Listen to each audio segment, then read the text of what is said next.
Yeah, boy. It's episode 152, and this is the Fantasy Football Auctioneer podcast. The Fantasy Football Auctioneer podcast is the official podcast of the fantasyfootballauction.com, the internet's only all-auction website. You can follow us on Twitter if you want. We're at Fantasy Auction. You can also follow this guy at Mr. Blister. Blister, how you doing tonight? Good, Bucks. How are you doing? I'm doing okay. I'm interested now in starting to take a look at these teams division by division and seeing how they're stacking up and looking at all the moves. We just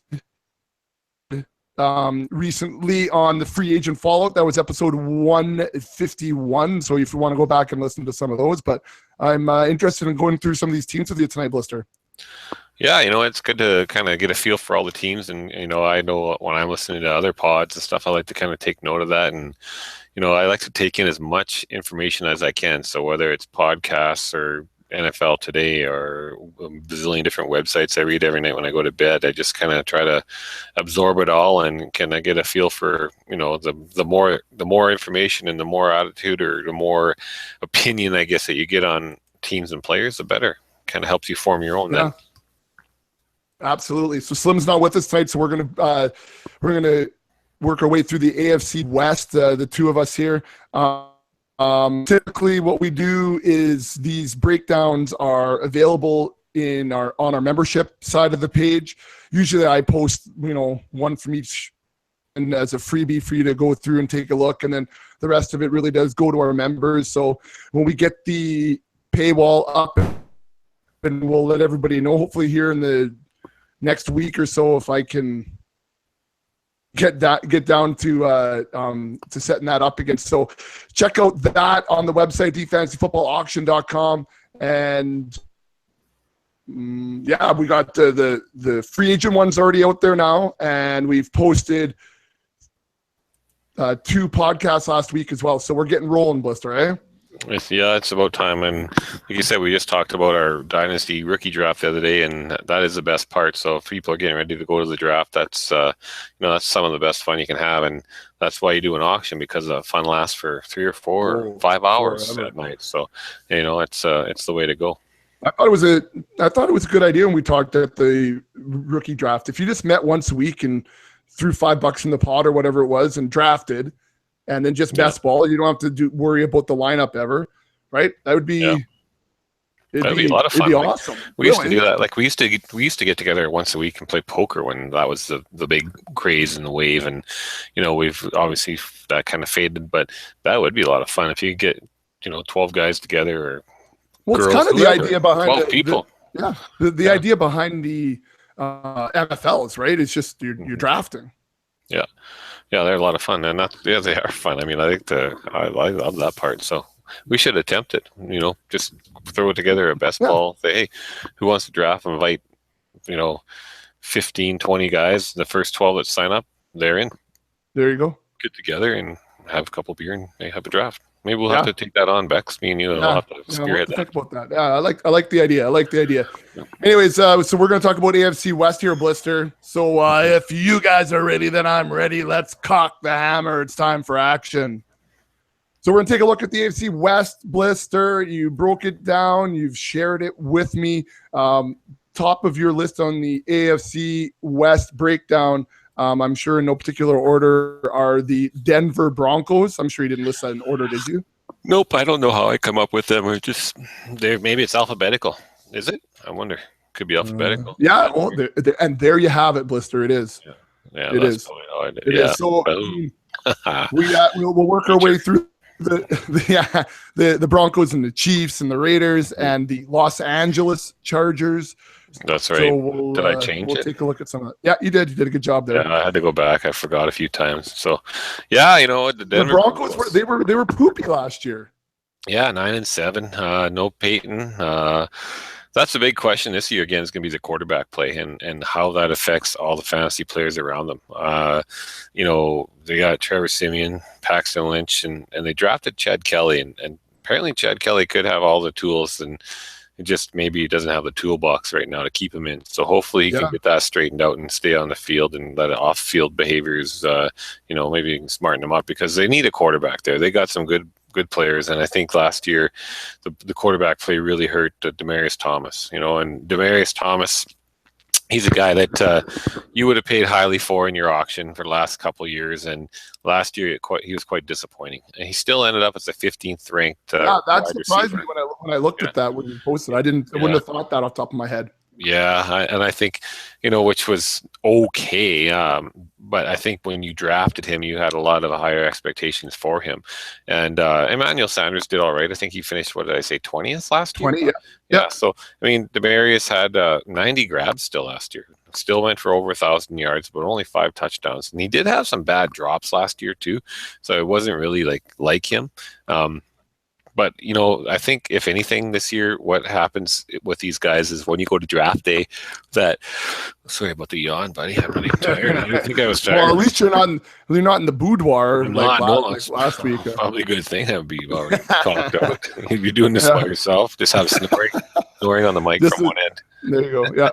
Anyways, but I think if anything, Demaryius Thomas and Emmanuel Sanders could provide pretty good value. I mean, if you got a 15th and 20th ranked wide receiver, but you're only paying $15 or $20 for them, then all of a sudden that's not too bad of a deal. 2 receivers to go with over 1,000 yards, 5 touchdowns for Emmanuel and 5 for Demaryius, both of them over 1,000 yards, 77 grabs or 79 for Emmanuel, and what did I say? 90 for Demaryius. So, those are decent numbers. If your expectations aren't that they're going to be, 1,400 yards and 10 touchdowns. If your expectations are, 1,000 yards and maybe 7 touchdowns or something, you can get them for $15 to $20. Suddenly, boom, then you would want them on your team. And so, some guys are going to probably shy away from these guys because of the fact that they still don't have a very good quarterback. We don't know who it'll be at this point, but I think those are 2 guys to really keep an eye on come auction day, because a lot of guys probably got soured on, especially Demaryius last year,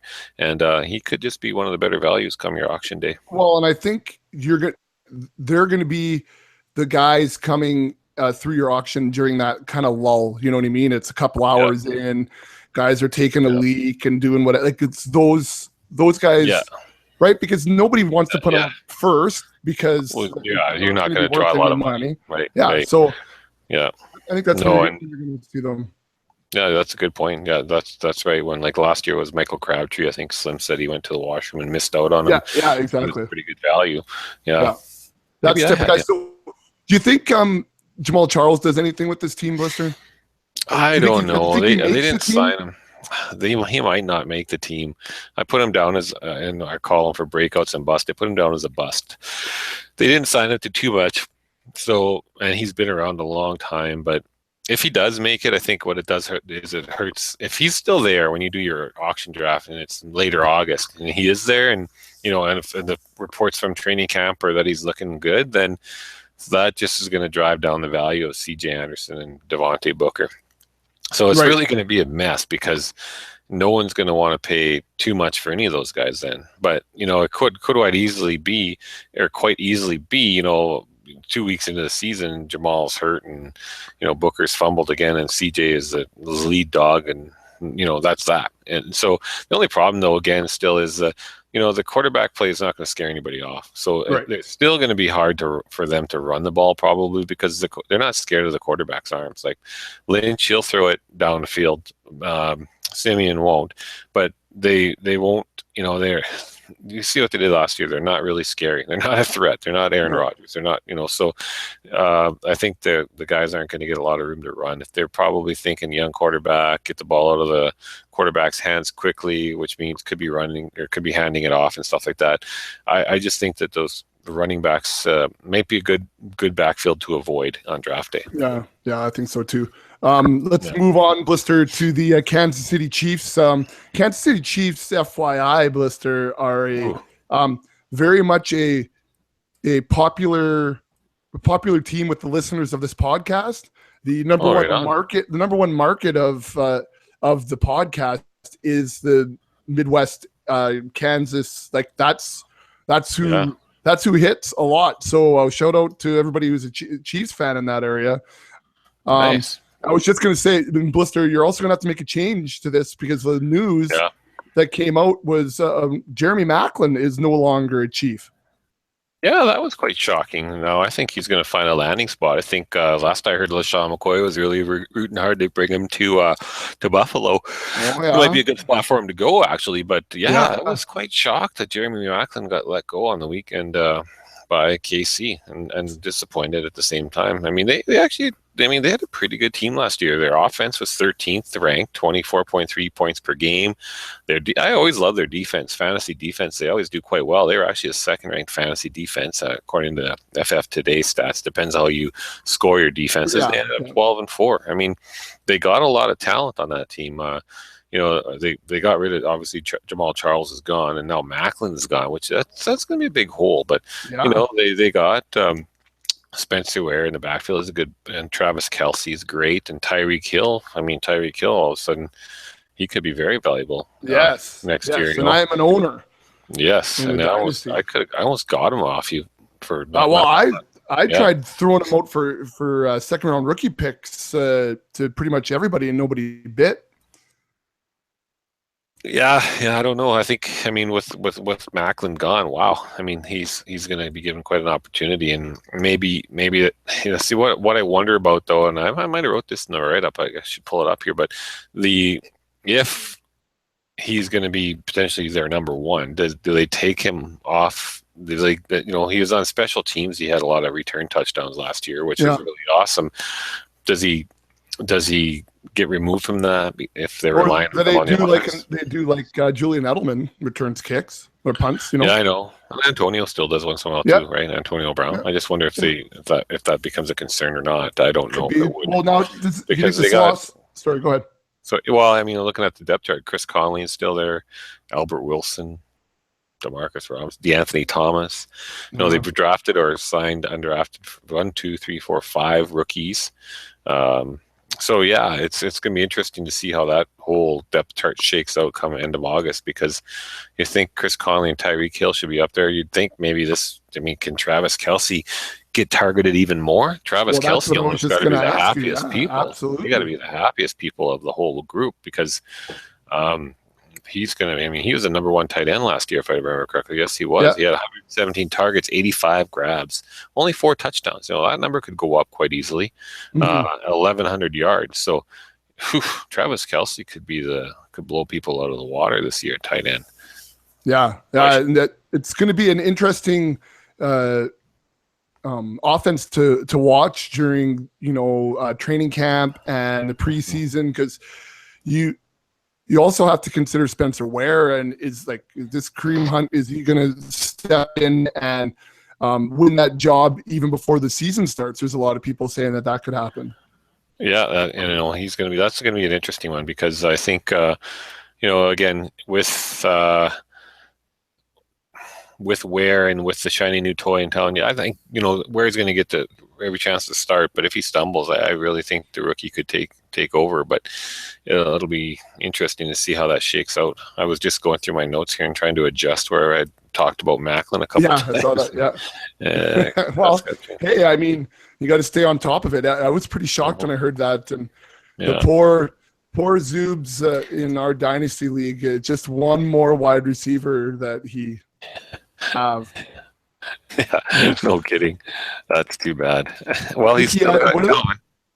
He has more free agents on his team than he does receivers, I think. He's a six free agents. Well, 7 now with Macklin, I think. He does hold on to guys for a while too. Well, after they've retired. Well, just in case, right? After they've retired. Yeah. Then just in case, because it could be Marshawn Lynch and come back. Yeah, that's right. But you let go of him, right? Yeah. So speaking of Marshawn Lynch, see how I did that too? Pretty good. You're getting good at this. You're pretty good at this. Yeah. I should do this more often. And knowing that I'm doing it without a script, maybe that's the key, because we don't have a note. No. Yeah, that's right. No, nothing. We got no script. That's right. No. Maybe that's why we're. And I got segues. I got the Eddie Lacy in the last pod with the fat Eddie moving and eating into carries. Yeah. Yeah. But Oakland, Marshawn, this is. Oakland was an exciting team last year. They have I can't. This can't be right. 16th at 26 points per game. Maybe it is, but anyways, 12-4. Some talent there. They finally have receivers in Oakland that I would be proud to own. I used to bug you, Bucks, about all these receivers that And you I don't always had own to. one of them. Yeah. No, but Amari Cooper and Michael Crabtree, obviously two very good receivers. And prior to those guys, they always had these guys that they did nothing. There was a lot of hype. I remember every auction, every draft, there's a bunch of hype about Oakland. These guys, well, he's going to be the number one, number two, but they were not that good. And, they didn't do anything ever. But they lose Latavius Murray, goes to Minnesota. I think that's the only key losses, although I put in Andre Holmes and Michael Rivera. They weren't that key. They drafted Elijah Hood, running back, in the 7th round, and they signed a few undrafted free agents, but they grabbed Marshawn Lynch out of retirement.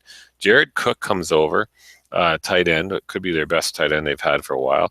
And Cordarrelle Patterson, EJ Manuel as well. So they did pick up some offensive additions, but all kind of interesting question. Well, you can't expect anything out of EJ Manuel when they got Carr. Cordarrelle Patterson, does he become a wide receiver 3 there? I don't know. Is he just a special teamer? Maybe. But obviously Cooper and Crabtree. Cooper's going to run you probably $35 to $40 at least in your auction. Yeah, Crabtree again. Here's the thing: save your money, buy Crabtree for $15 less, and get the same production. Right. Probably happens again this year.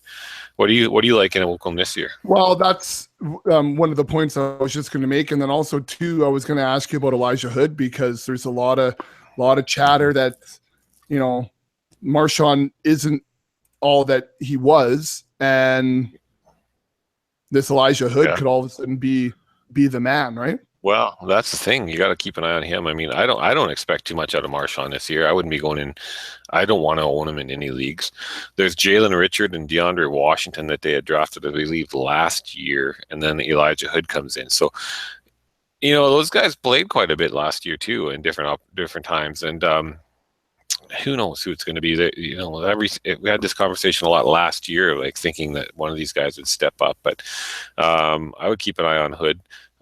Because if he can get in there, I mean, whoever can become the number 2 to Marshawn, with Marshawn having been off for a year and maybe be, he's getting a little more brittle, I would think that maybe the number 2 here is the guy you'd want to target in your auction, because he could be sitting on your bench for 2, 3, 4, 6 weeks and all of a sudden be the starter come, for the playoff push and through the playoffs. So that'll be a good one to watch. I can't see anybody on here after Lynch going for more than $1 at this point. So, if you got the late in the auction, you throw a flyer out one of these guys, and the later you do your draft, the better chance you're going to know. Even if you did know the pecking order, I still don't think they're going to go for more than $1.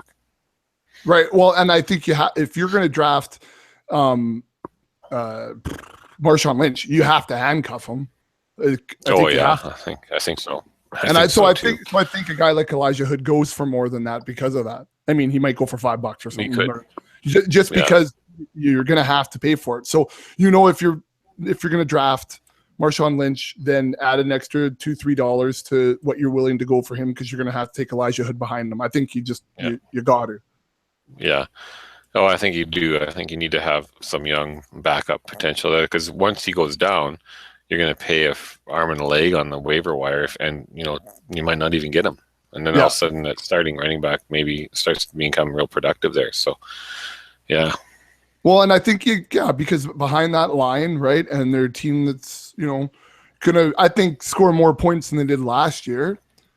You're a guy that I get. This is changing the subject, but you're a guy I could see going after a guy like Derek Carr as your number 1 quarterback late in the draft for a buck or two. And he averaged 21 points a game last year. It's right in my wheelhouse. And I mean, I go back to we always go back to the dynasty this time of year, because it's the only roster that we have. And I used to own him and Bortles, and that's right too. Yeah. And A-Rob and Amari Cooper. Right. And so I had both those stacks, and I traded away Carr and Cooper and kept Bortles and A-Rob. Well, I've got rid of A-Rob now, but that maybe should have traded Bortles away. Yeah, maybe. Rather than Carr. No. Yeah. It's just That's what I do. It is what it is. That's right. So, but no, you're right. Derek Carr is exactly the type of quarterback that I target.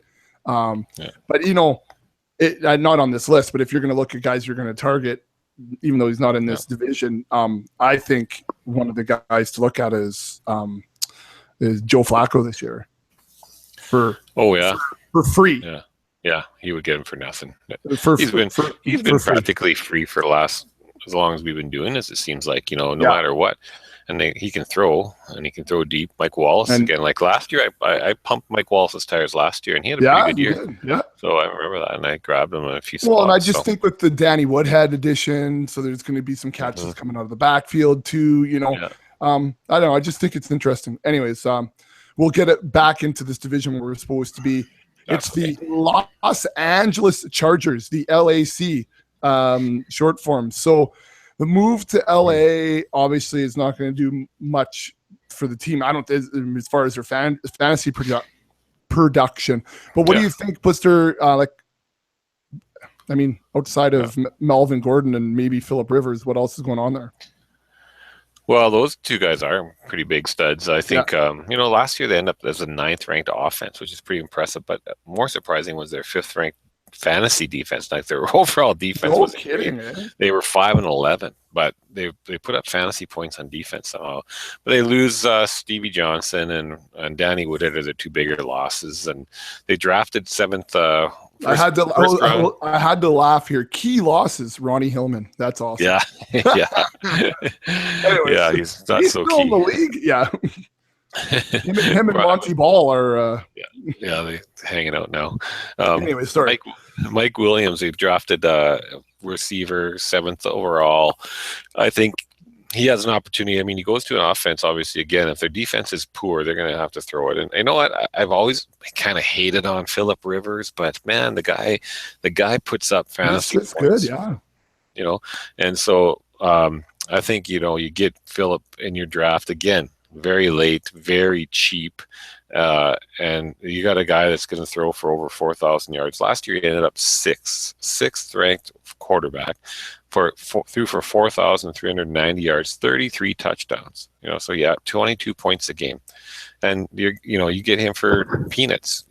I was just looking at last year's auction values. He was a $5 quarterback for us. We said anyways, and we had him ranked at 11, so we were pretty high on him last year too. Yeah, and the guy, and he just keeps doing it. So I think that offense again should be pretty productive. I mean, if Keenan Allen ever can stay healthy, he kind of screwed me over last year. So, I didn't have high expectations from Travis Benjamin, but if Travis Benjamin, Keenan Allen, Mike Williams are 1, 2, 3, man, that's a pretty good threesome. And then behind them, they got Dontrell Inman still and Tyrell Williams. I'm not sure what his role will be. I guess it'll be interesting to see. But and they still got Gates. He's still back. Hunter Henry's back, and he's a young tight end that'll take over for Gates, but Gates is still going to get his looks. Melvin Gordon had a heck of a year last year, and when you look at the depth chart behind Melvin Gordon, you don't see a whole lot. Brandon Oliver, Kenneth Farrell, Kenyon Barner, I don't know. Andre Williams probably come over from the Giants. There's not much there. I really can't see, with Danny Woodhead gone, I think Melvin Gordon could be even better this year. Gordon played 13 games last year and still finished as the RB7. So he missed 3. Crazy. So and I think that he should be expensive this year. But yet I don't know if he'll be as expensive as he probably should be. You know what I mean? Like I think he should be he should be right up there at $45 to $50 because he finished as a 7th ranked back. If he would add on let's see, 3 more games, 60 more points. He would have been at 314. He would have been 3 points behind Le'Veon Bell. Wow. Bell only played 12 games though, but he would have been 13 points behind Zeke. Like that's it. So, that guy's going to put up some numbers, but he's David Johnson, Zeke, Lev Bell. They're going to get the attention. They're going to get the big bucks, and I think while Melvin's going to be a bit of a steal probably underneath that. But we shall see. I guess. Go ahead. Who's the receiver to own there though? Like, can you buy Keenan Allen as a 1?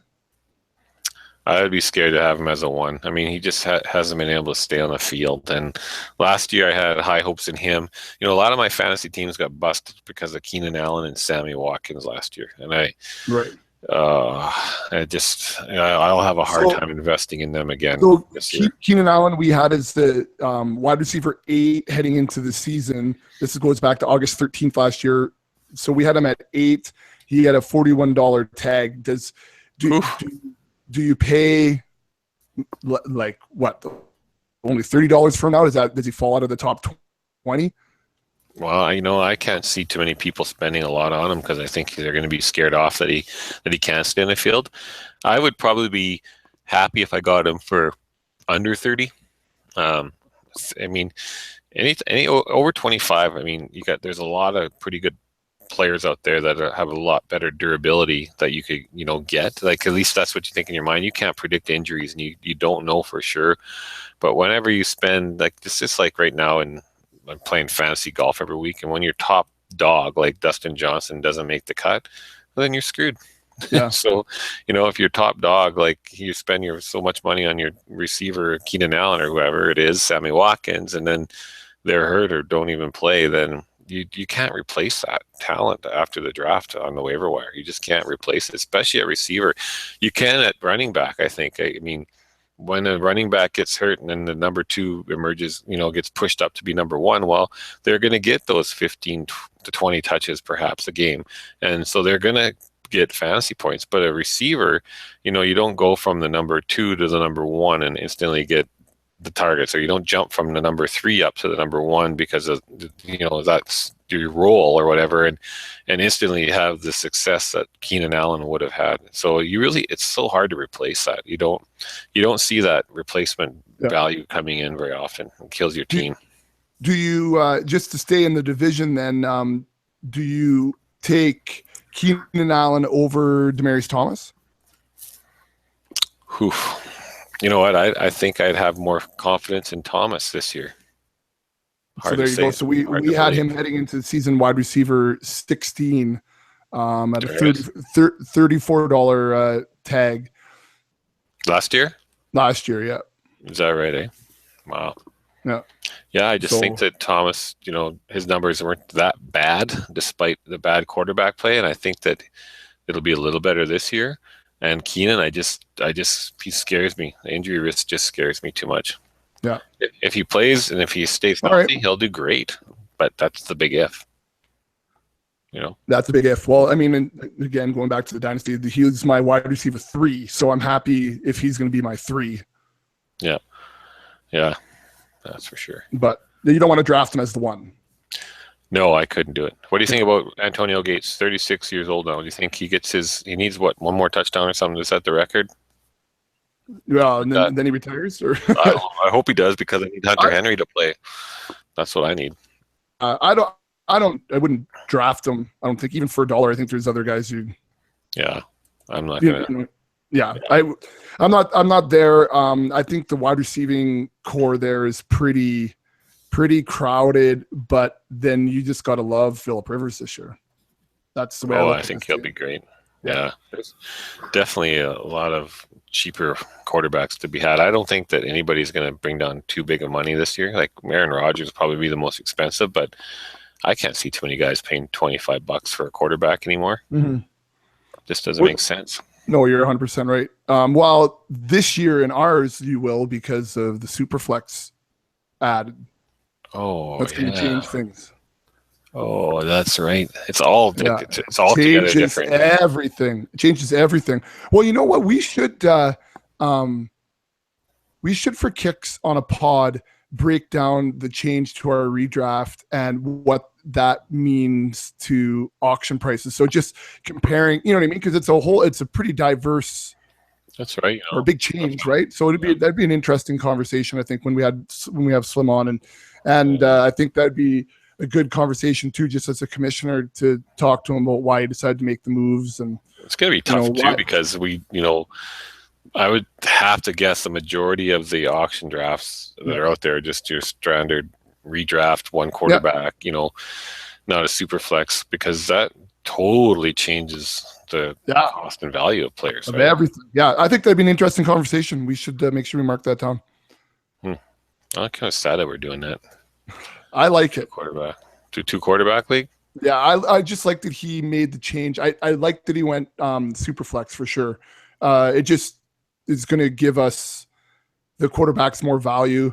And I think because he's gone to the multiple flexes too, that it's going to really change the way everyone drafts. I think that, not that it was getting stale, but you could pretty much go in and say, this is how it's going to shake out, and so is going to take so-and-so, and blah, blah, blah. And now it's going to really change. I think there's going to be a lot more strategy, and guys like us, let's say, that are maybe more up on it than of our league.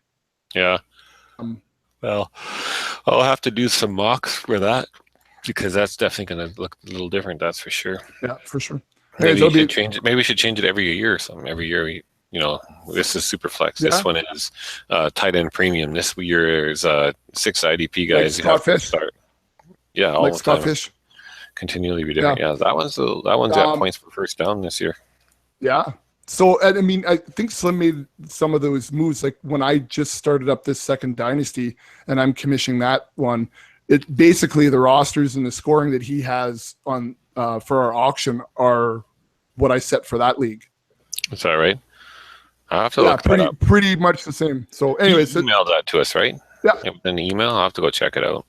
Well, I think he's opened up the My Fantasy League, so then you could go in. I don't know if he has a scoring set right. Either yet. Yeah. Okay. Yeah. I'll check it out. AFC episode 152 is in the books. Right on. All right. Folks. Yeah. So, anyways, we'll have that post on the website, thefantasyfootballauction.com. Jump into iTunes, give us a rating and review. Help us boost up the rankings there, because it just helps share the auction love. So feel free to head over and do that. Follow us at Fantasy Auction if you want to do everybody. I'm at Uncle Buckets. Blister is at Mr. Blister, and Slim, well, maybe he's watching right now. Maybe he's not, but he's at Slim for MVP. Blister, I'm sure I'll see you on the Line app tomorrow, and maybe see some shared documents coming my way. I'll do my best, yes. And for everybody else, I'll see you when it's springtime in the Rockies.